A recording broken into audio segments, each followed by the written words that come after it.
Halo sahabat Mila Channel. Kali ini kita akan membahas tentang mengenal fabel dan legenda.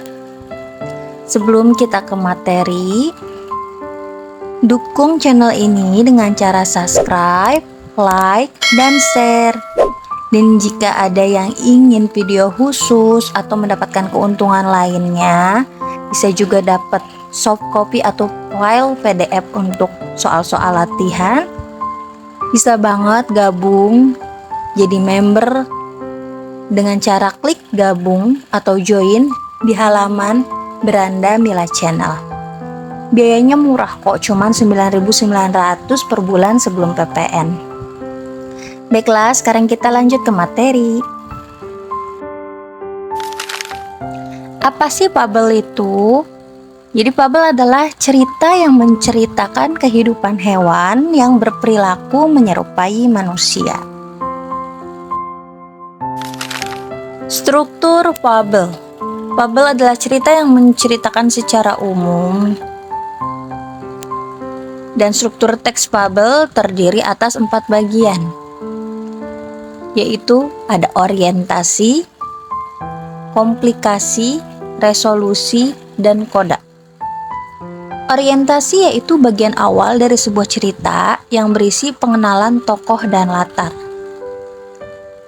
Komplikasi yaitu bagian cerita yang memuat konflik atau permasalahan yang dialami antar tokoh hingga menuju klimaks atau puncak. Nah, resolusi yaitu bagian cerita yang memuat penyelesaian masalah yang terjadi mulai dari struktur komplikasi. Jadi di sini udah mulai turun lagi nih. Dan yang terakhir koda, yaitu bagian berisi pesan moral atau amanat yang tertulis dalam ceritanya. Berdasarkan paparan watak tokohnya, fabel dibedakan menjadi 2 jenis, yaitu sebagai berikut. Yang pertama, fabel alami, yaitu fabel yang menggunakan watak tokoh binatang seperti pada kondisi alam yang nyata. Dan yang kedua, fabel adaptasi, yaitu fabel yang memberikan watak tokoh dan latar dengan mengubah watak aslinya pada dunia nyata. Lalu legenda. Legenda adalah cerita anonim yang dianggap benar-benar terjadi oleh masyarakat karena berkaitan dengan peristiwa sejarah atau asal-usul suatu tempat. Legenda memiliki ciri-ciri sebagai berikut. Legenda umumnya berasal dari daerah tertentu. Ceritanya dapat dihubungkan dengan asal-usul suatu tempat atau peristiwa. Terdapat unsur sejarah yang dianggap nyata oleh masyarakat. Terdapat unsur keajaiban dalam ceritanya. Dan ceritanya menceritakan tokoh pada zaman tertentu. Legenda dibagi menjadi 4 jenis, yaitu ada legenda keagamaan yang menceritakan kisah yang berkaitan dengan agama tertentu. 2, ada legenda kegaiban, menceritakan suatu kepercayaan terhadap alam gaib. 3, legenda perseorangan, yaitu menceritakan tokoh tertentu. Dan keempat, legenda lokal, menceritakan suatu kisah tentang peristiwa pada suatu tempat seperti gunung, bukit, danau, dan sebagainya. Tokoh pada fabel dan legenda. Jadi pada fabel maupun legenda pasti ada tokoh. Tokoh adalah peran yang ada dalam suatu cerita serta gambaran karakter dan wataknya. Tokoh dibagi menjadi 3 jenis, yaitu tokoh protagonis, tokoh antagonis, dan tokoh tritagonis. Protagonis yaitu tokoh utama dalam suatu karya sastra. Antagonis, tokoh yang berseberangan dengan tokoh protagonis. Biasanya yang protagonis itu yang wataknya baik, antagonis itu yang wataknya jahat. Dan yang ketiga, tritagonis, yaitu tokoh yang netral dalam suatu karya sastra.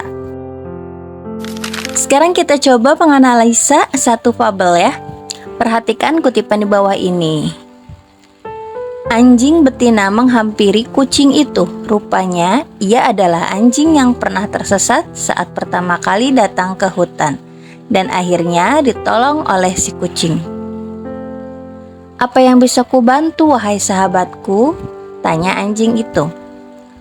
"Semua keluargaku sedang sakit, mereka kesulitan untuk bergerak. Padahal kudengar ada sekelompok pemburu yang datang." Kucing itu menjawab dengan sisa-sisa suaranya yang kini terdengar parau. Setelah mendengar jawaban itu, anjing betina segera membawa kucing berlari di punggungnya. Mereka bergegas menuju rumah kucing untuk menyelamatkan seluruh keluarganya dan bersama-sama berusaha melarikan diri dari pemburu.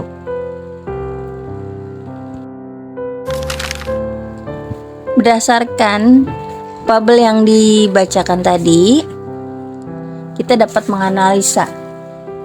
Berdasarkan paparan wataknya, fabel di atas termasuk jenis fabel alami, yaitu fabel yang menggunakan watak tokoh binatang seperti pada kondisi alam yang nyata. Kucing dan anjingnya sesuai pada kondisi alam yang nyata ya.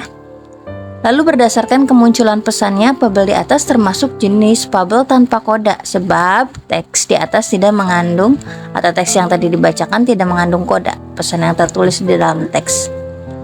Salah satu ciri fabel adalah memiliki alur cerita yang singkat dan sederhana. Ciri tersebut tergambar dalam teks yang barusan dibacakan. Dan teks yang dibacakan merupakan struktur bagian, maksudnya ini resolusi ya, yang benar resolusi. Karena berisi penyelesaian dari konflik yang dialami oleh tokoh. Kan konfliknya adalah keluarga si kucing. Kondisinya yang perlu ditolong lah ya, sakit gak bisa bergerak. Nah di sini kan mau ditolong sama si anjing, jadi merupakan bagian resolusi atau penyelesaian dari konflik. Baiklah, cukup sekian sedikit pengenalan tentang fabel dan legenda. Semoga dapat dipahami dan semoga bermanfaat. Kurang dan lebihnya mohon maaf. Terima kasih telah menonton sampai selesai.